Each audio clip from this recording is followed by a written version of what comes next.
नमस्कार, स्वागत है आप सभी का हमारे खास कार्यक्रम में। मैं हूं आपके साथ ज्योति सिंह। आज की हमारी ये खास पेशकश आपके लिए बेहद जरूरी है। आप भी इस बात से इत्तेफाक रखते होंगे कि सोशल मीडिया, मोबाइल और ऑनलाइन गेमिंग ने हमारी जिंदगी को बहुत ज्यादा प्रभावित किया है, खासतौर पर बच्चों की जिंदगी। लखनऊ में एक दिल दहलाने वाली वारदात सामने आई जिसने सबको झकझोर कर रख दिया और साथ ही कई बड़े सवाल भी हमारे सामने खड़े कर दिए कि क्या बच्चों में संवेदनाएं खत्म हो चुकी हैं? क्या बच्चे मोबाइल और सोशल मीडिया के चक्कर में इतने क्रूर हो गए हैं कि अपनी मां को ही मार डालें? इन्हीं कुछ सवालों के साथ हम ये खास पेशकश आपके लिए लेकर आए हैं। कुछ परिजनों से भी हम बातचीत करेंगे, साथ ही टीचर से भी उनके पहलू जानेंगे और बात करेंगे मनोचिकित्सक से भी। तो अगले आधे घंटे आप रहिए हमारे साथ, क्योंकि सवाल आपका है, आपके बच्चों का है।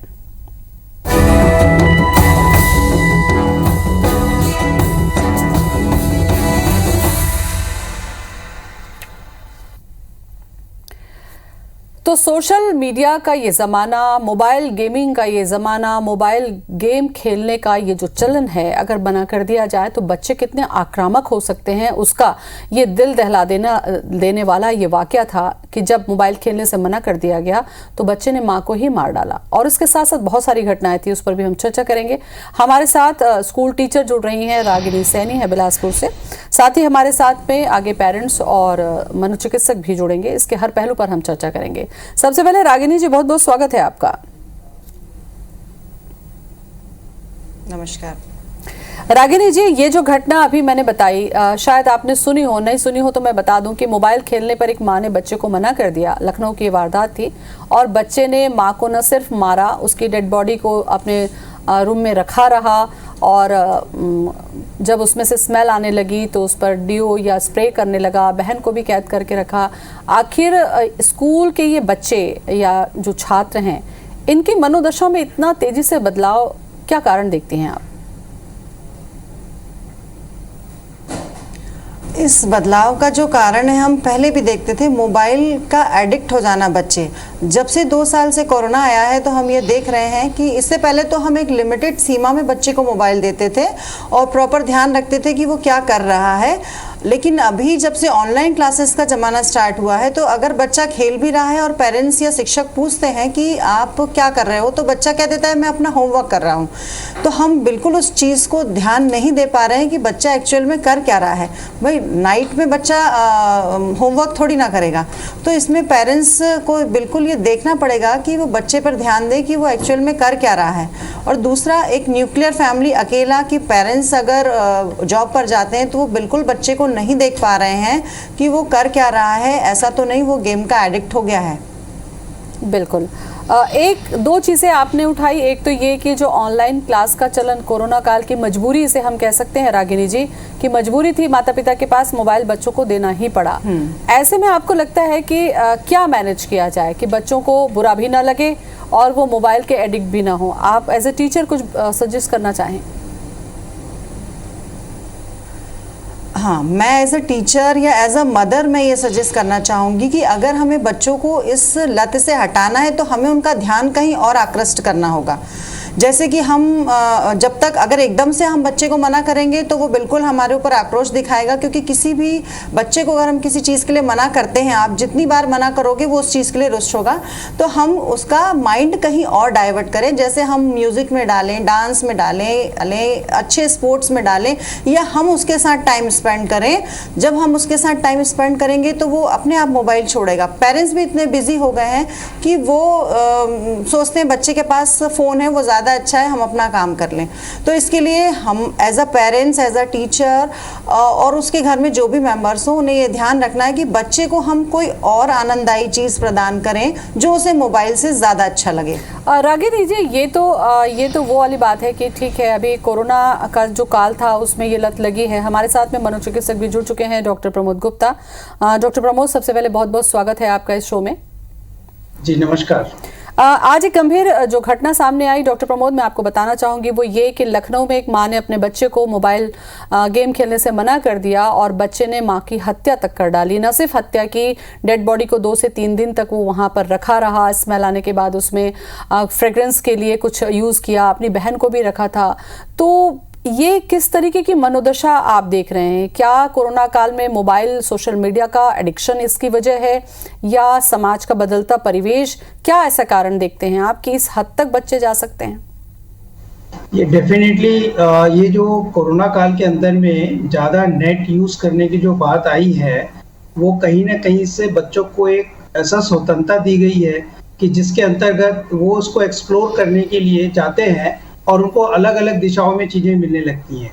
अब इसमें ये चीज़ देखी जाती है कि अगर मैं बोलूँ कि क्रिमिनलिटी जो है या फिर उग्रता, आवेश, ये आजकल एक गेम डिसऑर्डर में ज़्यादा देखने को मिल रहा है, जो ICD-11 के आधार पे अभी ये नई एंटिटी आई हुई है कि जो एक इम्पल्स कंट्रोल डिसऑर्डर के अंदर है, जहाँ की बच्चे जो है ज़्यादातर एग्रेसिव गेम्स जब खेलते हैं तो उनको आप देखेंगे कि बहुत सारे ऐसे सामान रहते हैं, पैराशूट्स हैं या गन्स हैं, वेपन्स हैं, ड्रेसेस हैं, ये कलेक्ट करते हैं और उसको चेस करने लग जाते हैं।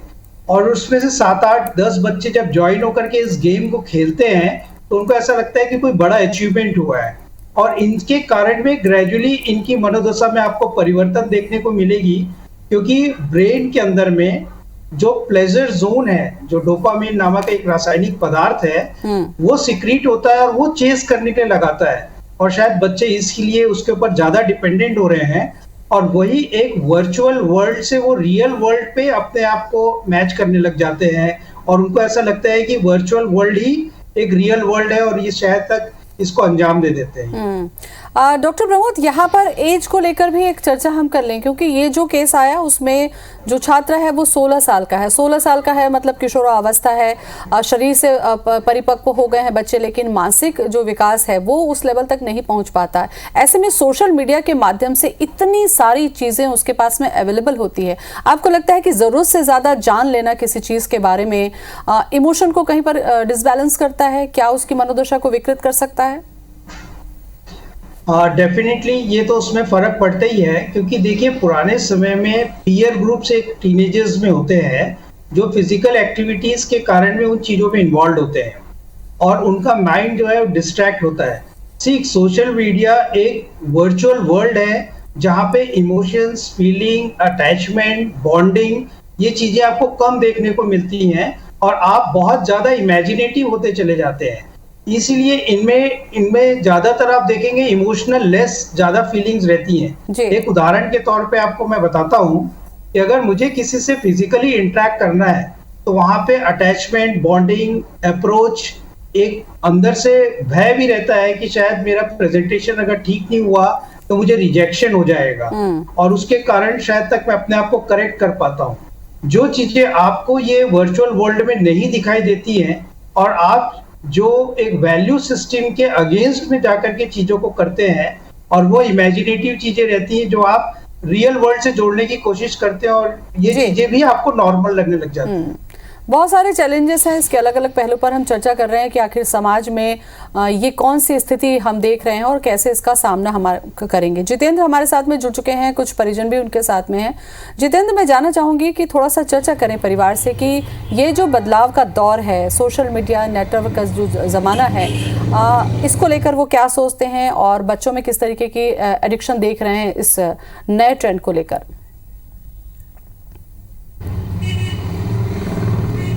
बिल्कुल, हमारे साथ यहाँ पर ऋतु श्रीवास्तव जी हैं, पेरेंट्स हैं, इनसे सीधे हम बात करते हैं। ऋतु जी, अभी जिस तरह से बदलाव आप देख रहे हैं टेक्नोलॉजी का, सोशल मीडिया का, मोबाइल का, किस तरह से इसको देखते हैं, जिस तरह से बच्चों में बदलाव दिख रहा है? बच्चों में जो बदलाव हो ये फ़ायदेमंद ना हो कि नुकसानदायक ज़्यादा है, क्योंकि मैक्सिमम आजकल क्या हो रहा है कि जो बच्चे हैं ज़्यादा से ज़्यादा टाइम क्या इस टेक्नोलॉजी के साथ ही बिता रहे हैं, और पेरेंट्स भी क्या हो रहा है कि अपने कंफर्ट के हिसाब से बच्चों को मोबाइल देने के बाद ये भूल जा रहे हैं देखने कि बच्चा उसमें क्या देख रहा है और कितनी देर तक देख रहा है। पेरेंट्स को भी अपने कंफर्ट जोन चाहिए। वो कहीं ना कहीं क्या हो रहा है कि जो इस तरह के जो हम केसेस देख रहे हैं, अभी कुछ समय पहले अपन एक अंबिकापुर का भी केस आया था, वो भी एक PUBG गेम को रिलेटेड ही था। तो ये समझ में आ रहा है कि हमारे समाज के लिए और बच्चों के लिए किस तरह से नुकसानदायक है। इसकी गंभीरता को हमको जल्द से जल्द समझ के ऐसा कुछ करना चाहिए। उसका सबसे बेहतर उपाय ये है कि आप ज़्यादा से ज़्यादा टाइम अपने बच्चों के साथ स्पेंड करें। कहीं ना कहीं आजकल क्या हो रही है, इस व्यस्त दिनचर्या में हम अपने बच्चों को समय नहीं दे पा रहे हैं।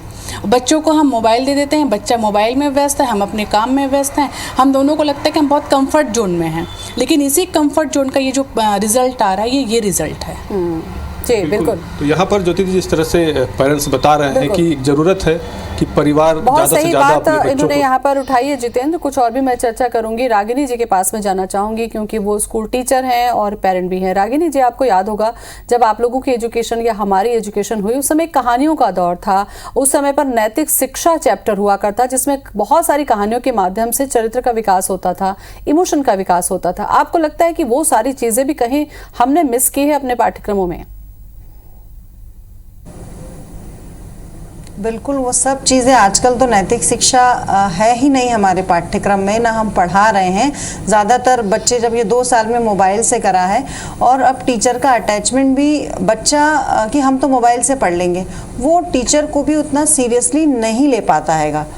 और ज़्यादातर कि आपने अगर हमको मिस किया तो ठीक है, हम नेट से पढ़ लेंगे ना, वो नेट से पढ़ते नहीं, उस समय वो गेम करते हैं। तो स्कूलों में ये बहुत ज़रूरी हो गया है कि अब हम मोबाइल पे प्रतिबंधता लगाएं और साथ ही हम बच्चे को ऐसे कॉन्सेप्ट दें, उन्हें और चीज़ों में बिजी रखें कि वो मोबाइल की ओर ना देखें और उसको हमारे बीच स्कूल में जो हम पाठ्यक्रम पढ़ा रहे हैं उसमें ही आनंद आने लगे। हाल ही में सरकार यही कर रही है, जो सीएम राइज स्कूल खोल रही है या सभी स्कूलों में सीसीएलई पाठ्यक्रम जो डाल रहे हैं, उसके माध्यम से हम बच्चे के अंदर छिपी हुई प्रतिभाएं हैं वो लाने का प्रयास कर रहे हैं। जब बच्चा अपनी प्रतिभा जानेगा तो ऑटोमेटिकली वो मोबाइल की ओर से दूर होगा।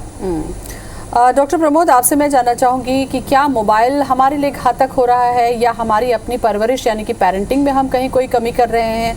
बच्चों के साथ में जो ज़रूरत से ज़्यादा जो इनपुट हम उनके साथ डाल रहे हैं सोशल मीडिया नेट के ज़माने में, ये ऐसे बहुत बड़े सवाल निकल कर आते हैं जब इस तरीके की कोई भी एक घटना सामने आती है। आखिर कहाँ पर चूक हो रही है? कहाँ लगता है आपको कि चूक हो रही है? नशा होता है, वैसे ये भी एक प्रकार का नशा है और इसमें एक नशे के लिए मैं किसी के ऊपर प्रतिबंध लगाऊं या मैं उनके ऊपर में टोका टाकी करूं तो शायद वो ट्रीटमेंट का पार्ट नहीं हो सकता है, क्योंकि सामने वाला की जब मनोस्थिति एंजॉयमेंट के फेज में रहती है तो उन चीज़ों को रेस्पेक्ट नहीं करते। एक दूसरा, रोल मॉडलिंग एक मेन फैक्टर जिसको मैं एक थोड़ा यहाँ पे आपके ऊपर रोशनी डालना चाहूँगा इस विषय पे, कि अगर पेरेंट्स एक डिजिटल डिटॉक्सिफिकेशन एक पार्ट होता है जिसमें हमें बच्चों को गाइड करना पड़ेगा, उनको पॉजिटिव एंड नेगेटिव एस्पेक्ट्स के बारे में हमें अवेयर कराना पड़ेगा और साथ में चाइल्ड के जब हम साथ में रहते हैं तो हमें प्रेयर टाइम हो गया, डिनर टाइम हो गया या फैमिली टाइम हो गया, उस समय में पेरेंट्स को खुद को गैजेट से दूर रखना चाहिए ताकि बच्चा उस पर एक अनुशासित महसूस करे कि हाँ ये डिसिप्लिन वे से लाइफ को जिया जा सकता है। क्योंकि आप किसी भी चीज में देखिए प्रतिबंध लगाएंगे, इतनी बड़ी बड़ी चीजें लिखी हुई है, सिगरेट के पैकेट में लिखा रहता है कि smoking is injurious to health, लेकिन मेरा यह मानना है कि जब तक उसके बारे में हम उनको एजुकेट नहीं करेंगे, and that is a independent child decision to take, क्योंकि चाइल्ड एक 2 तरीके से डिसाइड कर सकता है, एक रोल मॉडलिंग की तरफ से जिनसे वो अटैच्ड है, इधर टीचर हो, फ्रेंड्स हो या पेरेंट्स हो या उनके सिबलिंग्स हो, उनसे जितना बॉन्डेड रहेगा उनके पास में ये टेक्निक रहेगी कि हाँ बड़े भाई साहब, पापा या XYZ मेरे रिलेटिव्स यूज नहीं करते हैं, तो आप देखेंगे कि चाइल्ड भी उस पैटर्न को अडॉप्ट करने में उसे डिफिकल्टी नहीं होगी। बिल्कुल। अब मान लीजिए पेरेंट्स ही लंबे समय तक या टीचर्स भी at the time of class अगर कि मोबाइल को यूज कर रहे हैं एजुकेशन के पार्ट को छोड़ करके, तो चाइल्ड भी उसको एडॉप्ट करेगा। या फिर एज अ मैं थेरेपिस्ट बैठा हूँ और मैं ही अपने क्लाइंट के सामने जो बच्चा अगर ट्रीटमेंट के लिए आया मैं ही यूज कर रहा हूँ, तो चाइल्ड उसी को एग्जांपल सेट करने की बात करेगा। That is very difficult. बिल्कुल डॉक्टर प्रमोद, जैसा कि आपने कहा कि आपको एक मॉडल पेश करना होगा, खुद से एक एग्जाम्पल सेट करना होगा। जितेंद्र हमारे साथ में है, उनके साथ में पेरेंट्स हैं। जितेंद्र, ये देखिए आप कि पेरेंट्स की जिम्मेदारी पेरेंटिंग की है, लेकिन कई बार वो अनजाने में ही अपने आप को वैसा नहीं पेश कर पाते जैसा बच्चे के सामने वो एक्सपेक्ट करते हैं। खुद मोबाइल चला रहे हैं, लेकिन हम चाहते हैं कि हमारे बच्चे मोबाइल ना चलाएं। जैसे कि डॉक्टर प्रमोद गुप्ता ने भी कहा कि आपको जो चीज़ चाहिए वैसे आपको खुद करनी होगी। क्या पेरेंट्स के सामने भी ये चुनौती है? क्या पेरेंट्स इस डिसिप्लिन को मेंटेन कर पाते हैं अपने बच्चों के सामने? बिल्कुल, हम सीधे पेरेंट्स से ही बात करते हैं। प्रीति जी हमारे साथ हैं। प्रीति जी, एक चुनौती अभी ये भी देखने में आता है कि जब तक पेरेंट्स नहीं बदलेंगे, क्योंकि पेरेंट्स अगर खुद मोबाइल यूज़ कर रहे हैं, बच्चे भी देखते हैं, बच्चे भी सीखते हैं, क्या ये भी एक चुनौती है? पेरेंट्स को भी अपने में बदलाव लाना होगा। बहुत ज़रूरी है। सबसे पहले पेरेंट्स ही बदलेंगे तभी बच्चे बदलेंगे। पेरेंट्स आते हैं घर में और सबसे पहले अपना मोबाइल लेके बैठ जाते हैं, वो ये चीज़ तो सबसे पहले चेंज होना चाहिए पेरेंट्स को। जो पेरेंट्स करेंगे बच्चा वही सीखेगा। पेरेंट्स भी कम से कम समय यानी मोबाइल यूज़ करें, और ये चीज़ आप जब बच्चों को बोलोगे तब बच्चों फॉलो करेगा उस चीज़ को, तब बच्चा कम देखेगा। और कोशिश ये करना चाहिए पेरेंट्स को अपना समय ज़्यादा से ज़्यादा बच्चों को देना चाहिए, प्लस बच्चों को बिजी रखना चाहिए। बिल्कुल जितेंद्र, और यही टेक्नोलॉजी जैसा कि किशोर अवस्था का जो बच्चा है जितेंद्र, उसके साथ में जो ये घटना घटी है, जैसा कि किशोर अवस्था के बच्चों के साथ करना चाहिए, ये जो एडोलसेंस जो एज होती है वो कितनी क्रिटिकल होती है, इस दौरान किस तरीके की चुनौती आती है, ये भी आप ज़रा पूछे एज ए पेरेंट कि वो आज किस तरीके से अपने बच्चों के साथ अपना रिलेशन रख रहे हैं, किस तरीके का व्यवहार करते हैं।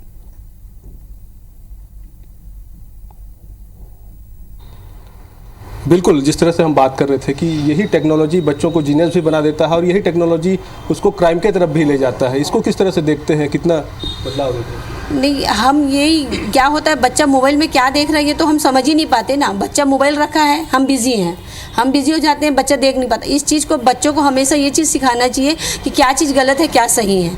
बच्चों को कोशिश करना चाहिए कि बच्चा टीवी में या मोबाइल में क्या देख रहा है, उस चीज़ को पेरेंट्स को जरूर ध्यान देना चाहिए, और बच्चों को कोशिश करना चाहिए जो शिक्षा हमको मिली वो हम अपने बच्चों को दें। जी बिल्कुल। तो यहाँ पर पेरेंट्स को जिस तरह से आप सुनिए ज्योति जी कि पेरेंट्स ये बोल रहे हैं कि जो शिक्षा हमें मिली है, बच्चों को भी अगर वही शिक्षा दी जाए, उनको बताया जाए सही और गलत। बिल्कुल जितेंद्र, समय बदल चुका है और जनरेशन गैप की बात हमेशा से रही है। बीच का रास्ता हमें निकालना होगा कि नई टेक्नोलॉजी और अपने बच्चों की परवरिश के बीच ऐसा क्या करें कि बच्चे कम से कम इस हद तक ना जाएं। ये एक गंभीर सवाल है जिस पर हम चर्चा कर रहे हैं। चर्चा हम लगातार कर रहे हैं, लेकिन आपको बता दें कि इंदौर में भी अब अभिभावकों की चिंता बढ़ चुकी है। अभिभावकों का क्या कहना है इस मामले पर, ये भी आपको दिखाते हैं। मेरे तो इंटरेस्ट नहीं है, लेकिन बच्चों के लिए तो बहुत तकलीफदायक है। ऐसे बच्चे इतना एग्रेसिव हो रहे हैं, बहुत एग्रेसिव हो रहे हैं। इस चीज़ पे बच्चों पे बहुत असर पड़ रहा है और परिवार पे भी बहुत असर पड़ रहा है। ये चीज़ बंद होना चाहिए। ये गेम जो चल रहा है पबजी का, इसको सरकार को बैन लगाना चाहिए, बंद करना। बहुत गलत है, ऐसा होना नहीं चाहिए। इससे और भी बढ़ावा मिलेगा ना पबजी को, जुए में, सट्टे में। इसको बंद करना चाहिए। ये जो पबजी वाली जो नई घटना हुई है, उसको लेके यही है कि आगे पीछे बच्चों पे इफ़ेक्ट डाल दिए, जिसका बुरा इफ़ेक्ट आगे पेरेंट्स पे भी आ रहा है। बहुत ही ये बुरी और मन को दहलाने वाली घटना है, और सरकार को भी इसका संज्ञान लेना चाहिए और जल्द से जल्द इसके ऊपर कदम उठा के ये पबजी को इंडिया में बैंड कर देना चाहिए। चेंज तो बहुत ज़रूरत है, बिकॉज क्योंकि पबजी की काफ़ी कुछ घटना नेगेटिव ही ऑलमोस्ट आती है सारी, कभी पॉजिटिव तो आई ही नहीं है।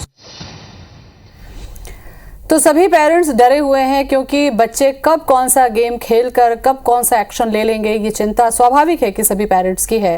रागिनी सैनी हमारे साथ में बनी हुई है, स्कूल टीचर हैं और पेरेंट्स भी हैं। रागिनी जी, यहाँ पर एक सवाल यही उठता है कि इस तरीके की गेम्स की घटना पहले भी आ चुकी है कि बच्चे छत से गिर गए या लाइव डेथ उन्होंने कर ली, बताकर उन्होंने गुड बाय कर दिया। आपको लगता है कि इस तरीके के गेम को मोबाइल से हटा देना चाहिए या बैन लगा देना चाहिए कि कम से कम ये खतरनाक गेम तो खेलकर उनकी मनोस्थिति ना बदले?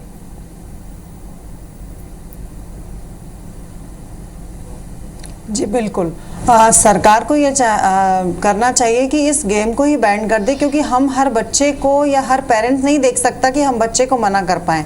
तो इससे बेहतर है कि सरकार ही इस गेम को बैन कर दे, क्योंकि मोबाइल का अगर हम बच्चों को यूज़ करना मना करेंगे तो उसके लाभदायक प्रभाव और हानिकारक प्रभाव दोनों ही हैं। तो उस चीज़ को हम बंद नहीं कर सकते, लेकिन इस गेम को ज़रूर हम बैन कर सकते हैं कि सरकार इसको लाए ना इसको बैन कर दे। तो एक यही उपाय किया जा सकता है। बिल्कुल। कुछ गेम है जो फ़ायदेमंद है, जी, सीखने वाले गेम की बात नहीं कर रहे हैं जिसपे बच्चा खतरनाक स्टेप लेता है, उस पर हम चर्चा कर रहे हैं। जितेंद्र, यहाँ पर पेरेंट्स से ये भी पूछिए कि 2 साल कोरोना काल में जब ऑनलाइन यानी कि मोबाइल से संपर्क बच्चों का ज्यादा रहा, किसी भी उम्र के बच्चे, तो क्या उनके व्यवहार में पेरेंट्स ने देखा कि कोई बदलाव हुआ? क्या वो एग्रेसिव होते हैं या बात नहीं सुनते या डिसिप्लिन नहीं रहते? क्या ऐसे बदलाव पेरेंट्स देख पा रहे हैं?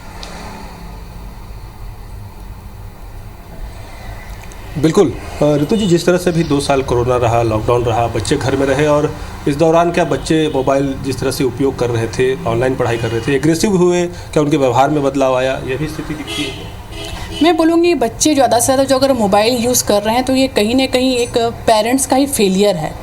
ऑनलाइन क्लास के ड्यूरेशन में एक पेरेंट्स की जिम्मेदारी बनती थी कि वो बच्चों को देखे कि बच्चा अब प्रॉपरली क्लास अटेंड कर रहा कि नहीं कर रहा है। तो अच्छा, अगर आज एक पेरेंट्स ये बोलते हैं कि उनका 5 साल 7 साल 8 साल के जो बच्चे हैं वो बिना मोबाइल के रह नहीं पा रहे हैं या उनको मोबाइल की आदत लग चुकी है, तो मेरे लिए ये बड़ी ताज्जुब वाली चीज़ होती है कि आप 8-10 साल के बच्चों को आप कंट्रोल नहीं कर सकते, आप कैसे पेरेंट्स हो?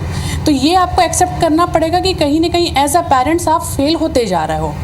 अगर आपकी ये रिस्पॉन्सिबिलिटी है, मैं ये नहीं कहती कि बच्चों को सारी टेक्नोलॉजी के बारे में जानना ज़रूरी है, और कहीं ना कहीं कोविड के ऑनलाइन क्लासेस के कारण ही बच्चे मोबाइल से और ज़्यादा अटैच हुए हैं। लेकिन इसमें कहीं ना कहीं एज अ पेरेंट्स मैं बात करूँगी, पेरेंट्स की भी गलती रही है कि वो मोबाइल देने के बाद कभी आपने ये नहीं देखा, क्योंकि मैक्सिमम स्कूलों से ये भी कंप्लेन आया कि आपका बच्चा ऑनलाइन क्लास अटेंड नहीं कर रहा था, क्योंकि पेरेंट्स ने क्या किया कि मोबाइल दे दिया, बच्चा उसमें ऑनलाइन क्लास अटेंड कर रहा है या कुछ और एक्टिविटी कर रहा है, पेरेंट्स को पता ही नहीं है जी। तो ये सारी चीज़ें ऐसी हैं कि सबसे पहले तो आपको अलर्ट होना पड़ेगा कि आपका बच्चा अगर मोबाइल रखा है वो क्या देख रहा है क्या नहीं देख रहा। और अब तो क्लासेस सारे ऑफलाइन हो रहे, तो आपको उनको मोबाइल देने की ज़रूरत है ही नहीं। आप बच्चों को आउटडोर गेम्स के लिए बोलिए, आप उनके साथ टाइम स्पेंड कीजिए, तो बच्चों को भी मोबाइल की आवश्यकता नहीं होगी। बिल्कुल जी, बिल्कुल जितेंद्र। डॉक्टर प्रमोद गुप्ता जी भी बने हुए हैं, और डॉक्टर प्रमोद, अगर आपने सुना हो एक पेरेंट को, तो उनका यही कहना है कि कहीं ना कहीं पेरेंट्स का ये फेलियर है कि वो अपने छोटे छोटे बच्चों को भी कंट्रोल नहीं कर पा रहे हैं और मोबाइल की लत लग गई है। जब ऐसा कहते हैं तो उन्हें आश्चर्य होता है। एक जो शब्द है कि पहले के समय में माता पिता से बच्चों के अंदर में एक डर होता था, आज के समय में फ्रेंडशिप बिहेवियर रखना चाहिए। इस चक्कर में बच्चे या तो बहुत ज़्यादा लिबरल हो चुके हैं, उन्हें डर नहीं है या उनकी बातों का असर नहीं होता है। क्या इसका भी असर है कि बच्चे इसका फायदा उठा सकते हैं? डेफिनेटली ज्योति जी, इसमें ये चीज को ध्यान में रखना पड़ेगा अपने को कि जो बच्चे आज की डेट में वैल्यू सिस्टम है, क्या है कि जितना ग्लोबलाइजेशन या जितना ज्यादा लिटरेसी रेट बढ़ेगा, हम उतना ज्यादा आई मी एंड माई सेल्फ जिंदा रहने की कोशिश करेंगे। और नंबर 1, नंबर 2, उसमें हर चीजें मैं आपको ये देखेंगे कि रिलीजन का पार्ट हो गया या वैल्यू सिस्टम का पार्ट हो गया, ये आपको कॉम्प्रोमाइज नजर आने लगेगा। सेकंड क्या होता है कि आजकल न्यूक्लियर फैमिलीज में पेरेंट्स जो है बोथ आर वर्किंग, तो वो सुपरविजन करना बड़ा डिफिकल्ट होता है। अब अभी पेरेंट्स क्या करते हैं कि छोटे से बच्चे को मोबाइल दे देते हैं कि चलो तुम खाना खा रहे हो और डिस्टर्ब नहीं करो, तुम गेम देखते देखते खाना खाइए। बट वो नहीं समझ पा रहे हैं कि ये अर्ली स्टेजेस में ही ये चीजों को इन्वॉल्व कर रहे हैं एंड ग्रेजुअली वो बच्चे के डिमांड्स फिर बढ़ते चले जाते हैं। तो और जो आप सेकंड बोल रहे हैं कि इमोशंस हैं या फिर जो बदलाव आप देखने को मिल रहे हैं, वो इसलिए है कि जैसे अब हर पेरेंट्स का कहना ही है कि बच्चों को टाइम दीजिए, टाइम दीजिए। आप मुझे बताइए कि जब बोथ पेरेंट्स आर वर्किंग तो आप टाइम कहाँ से देंगे? इम्पॉर्टेंट यही चीज है कि हमें बच्चे को एजुकेट करना पड़ेगा, बताना पड़ेगा कि what is life early stages से। And in fact before the age of 12 years role models के रूप में धर्म को और वैल्यू सिस्टम्स को हमें बच्चों को रोल मॉडल्स के रूप में प्रेजेंट करना पड़ेगा। तब जाकर के बच्चा जब abstract thinking after the age of 12 and 13 years develop होती है, तो बच्चा उसको रीजनिंग देके हो सकता है कि एक स्टेबल पर्सनालिटी या अपनी इंद्रियों से या इंस्टिंक्चुअल अट्रैक्टिव चीजों की तरफ में जाने के वक्त में एक सही निर्णय ले पाएगा कि मुझे यह चीज करना चाहिए कि नहीं करना चाहिए।